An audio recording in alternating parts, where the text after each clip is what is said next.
Alright, here is my site this week. Uh, Everything went alright as far as I know. Um,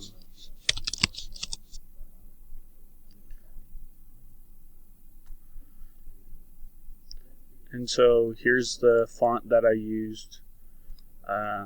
It's kind of similar to the Book of Mormon font that you'd think of, so I thought it was a good idea. The book can sort, the creation date can sort, and then you can sort by the book, and you can sort by the note, and then to show you that they can work together to filter down to one. Yeah. Everything works, and it was a good lab.